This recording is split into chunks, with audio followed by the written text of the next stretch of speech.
Passons à la question suivante, allez-y. Bonjour, je m'appelle Jenny. Je suis en 2e année et j'ai une question à vous poser à tous les trois. Pouvez-vous nous dire en une phrase ou moins pourquoi... Vous comprenez ce que je veux dire. Vous pouvez nous dire pourquoi les États-Unis sont le plus grand pays du monde? L'égalité des chances et la diversité. Lewis? La liberté et la liberté. Alors faisons en sorte que ça dure. Will? Les New York Jets. Non, je veux une réponse sérieuse cette fois. Qu'est-ce qui fait des États-Unis le plus grand pays du monde? Eh bien, viennent de le dire, l'égalité des chances, la diversité, la liberté et la liberté.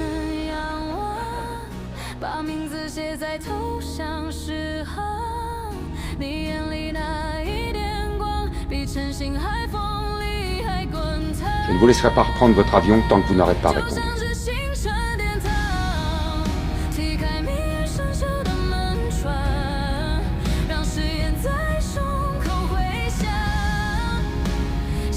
Bien, notre Constitution est un vrai chef-d'œuvre, James Madison était un génie.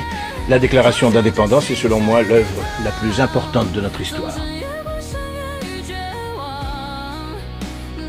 Vous n'avez pas l'air satisfait.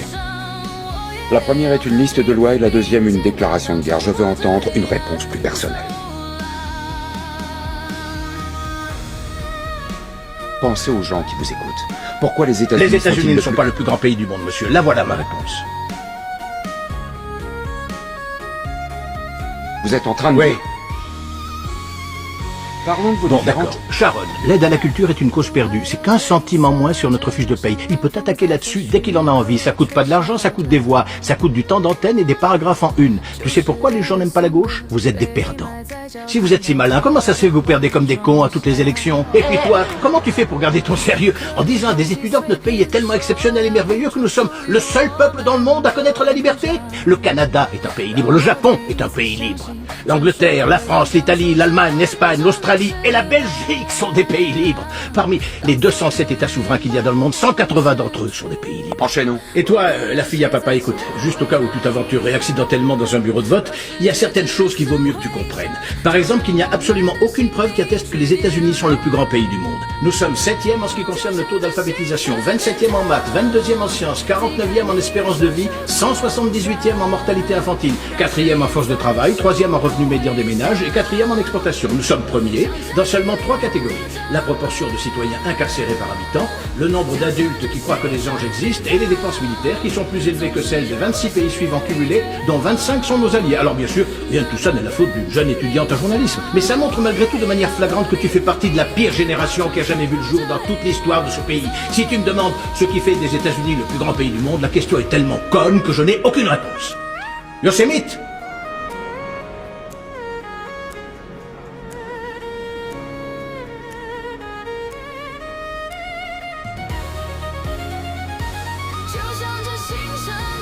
On l'a été autrefois. On luttait pour des causes justes. On a voté des lois pour défendre nos valeurs. On en a abrogé d'autres contraires à ces mêmes valeurs. On menait des guerres contre la pauvreté, pas contre les pauvres. On n'hésitait pas à se sacrifier et à épauler nos voisins. On joignait le geste à la parole et on ne se montrait jamais orgueilleux. On a bâti de grandes et belles choses, inventé des technologies que personne n'aurait cru concevables. On a exploré l'univers, guéri des maladies incurables, donné naissance aux plus grands artistes et à la plus grande puissance économique du monde. Notre ambition nous donnait des ailes. On agissait en homme et on cultivait notre intelligence. On ne rabaissait pas celle des autres de peur de nous sentir inférieurs. On n'était pas défini par la personne pour qui on avait voté aux élections précédentes, et on n'avait pas aussi peur.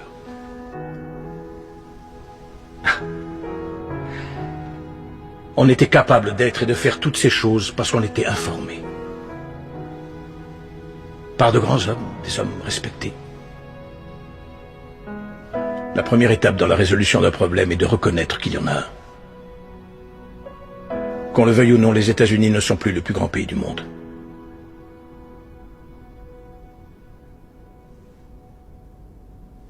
Ça te va?